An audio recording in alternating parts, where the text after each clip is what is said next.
Hello everyone, welcome back to my channel Recipes by Suvi. இன்னைக்கு நம்ம பார்க்க போற ஒரு kids favourite recipe Veg Noodles. இந்த ரெசிபி எப்படி பண்றதுன்னு வாங்க பார்க்கலாம். ஃபர்ஸ்ட் ஒரு வைட் panல நூடுல்ஸ் பாயில் பண்றதுக்கு தேவையான வாட்டர் ஆட் பண்ணிக்கலாம். 4 ல இருந்து 5 கப் வாட்டர் ஆட் பண்ணிக்கோங்க. வாட்டர் நல்லா சூடானதுக்கு அப்புறம் 1/4 டீஸ்பூன் உப்பு ஆட் பண்ணிக்கோங்க. அடுத்து நூடுல்ஸ் ஒண்ணுக்கு ஒட்டாம இருக்கிறதுக்காக 2 டீஸ்பூன் ஆயில் ஆட் பண்ணிக்கோங்க.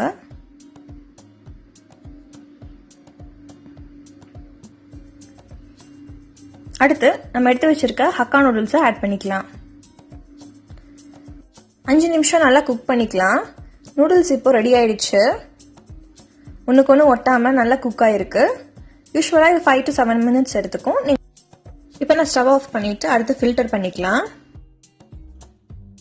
ஒரு பவுல்ல வடிகட்டி வச்சு நம்ம பாயில் பண்ணி வச்சிருக்க நூடுல்ஸை இதில் போட்டுட்டு நல்லா வடிகட்டிக்கலாம்.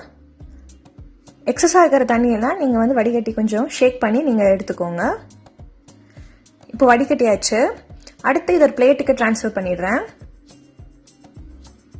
ட்ரான்ஸ்ஃபர் பண்ணதுக்கப்புறம் நூடுல்ஸ் ட்ரை ஆகாமல் இருக்கிறதுக்காக 2 டீஸ்பூன் ஆயில் ஆட் பண்ணி நல்லா அப்ளை பண்ணிக்கோங்க. நான் ஃபோர்க் வச்சு நல்லா கலந்து விட்டுக்கிறேன். இந்த ப்ராசஸ் அப்போ நூடுல்ஸ் பிரேக் ஆகாமல் பார்த்துக்கோங்க. அடுத்து நம்ம நூடுல்ஸ் செய்ய ஸ்டார்ட் பண்ணிக்கலாம்.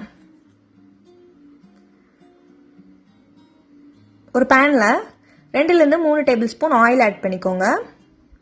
இதுல பொடியா நறுக்கி வச்சிருக்க பூண்டு கொஞ்சம், பொடியா நறுக்கி வச்சிருக்க பச்சை மிளகாய், இதனால வதக்கிக்கலாம். ஃப்ளேமை மீடியம்ல வச்சு வதக்கிக்கோங்க. அடுத்து இதுல ஸ்லைஸ் பண்ணி வச்சிருக்க பெரிய வெங்காயம் 1,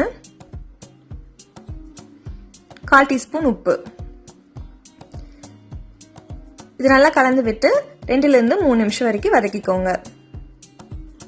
வெங்காயம் நல்லா வதங்கி கலர் லைட்டா சேஞ்ச் ஆனதுக்கு அப்புறம் இதுல ஒரு கேரட் மெல்லிசா நறுக்கி வச்சிருக்கேன், அதை ஆட் பண்ணிக்கிறேன்.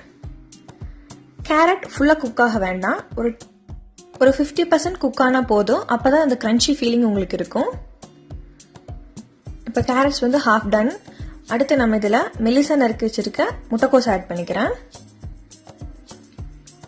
இது நல்லா கலந்து விட்டுக்கலாம். ஒரு 2 நிமிஷம் நல்லா வதக்கி விட்டுக்கோங்க. அடுத்து இதுல பச்சை குடை மிளகா மெல்லிசா நறுக்கி இருக்கேன், அது ஒரு 1/2 கப் ஆட் பண்ணிக்கிறேன். மஞ்சள் குடை மிளகா ஒரு 1/2 கப் ஆட் பண்ணிக்கிறேன். இப்போ இந்த வெஜிடபிள்ஸ் எல்லாம் நல்லா குக் ஆகிற வரைக்கும் வதக்கிக்கலாம். ஃப்ளேமை மீடியம்ல வச்சு வதக்கிக்கோங்க. இப்போ நல்லா வதங்கிருச்சு. இதுல 1/2 டீஸ்பூன் சோயா சாஸ் ஆட் பண்ணிக்கிறேன். 1/2 tablespoon green chilli sauce, 1/2 tablespoon red chilli sauce, 2 tablespoon tomato ketchup add பண்றேன்.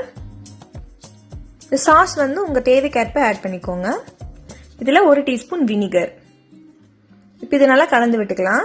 இந்த டைம்ல நீங்க வேணும்னா சால்ட் வேணாலும் ஆட் பண்ணிக்கோங்க. நல்லா கலந்து விட்டாச்சு. இதுல வேக வச்சு எடுத்திருக்க நூடுல்ஸ் ஆட் பண்ணிக்கிறேன். எப்பயுமே நூடுல்ஸ் கொஞ்சம் கொஞ்சமா போட்டு கலக்குங்க. ஒட்டா போட்டீங்கன்னா உங்களுக்கு கலக்கிறது கஷ்டம், நூடுல்ஸும் சீக்கிரம் பிரேக் ஆயிடும். ஸோ கொஞ்சம் கொஞ்சமா போட்டு 2 ஃபோர்க் வச்சு கலந்து விடுங்க. கலந்து விடுறப்போ நூடுல்ஸ் பிரேக் ஆகாம கலந்து விட்டுக்கோங்க. இப்போ நான் நல்லா கலந்து விட்டுட்டேன். நூடுல்ஸும் சூப்பரா ரெடி ஆயிடுச்சு. அடுத்து இதுல கொஞ்சம் பெப்பர் தூள் ஆட் பண்ணிக்கலாம். இது டேஸ்ட்டுக்காக, தேவைப்பட்ட ஆட் பண்ணிக்கோங்க, இல்லைன்னா வேண்டாம். ஃபைனலா கொஞ்சம் ஸ்ப்ரிங் ஆனியன்ஸ் தூவி ஃபினிஷ் பண்ணிக்கலாம் ரெசிபியை. சூப்பரான வெஜ் நூடுல்ஸ் ரெடி ஆயிடுச்சு. இது ஒரு பிளேட்டுக்கு ட்ரான்ஸ்ஃபர் பண்ணிடுறேன். கிட்ஸோட ஃபேவரட் வெஜ் நூடுல்ஸ் ரெடி ஆயிடுச்சு. இந்த ரெசிபி நீங்களும் வீட்டில் ட்ரை பண்ணி பாருங்க. எப்படி இருந்துச்சுன்னு கமெண்ட்ஸ்ல சொல்லுங்க. அடுத்த ஒரு சூப்பரான ரெசிபியோட உங்களை மீட் பண்றேன். Until then, it's bye from me, Shweta. See you guys in my next video.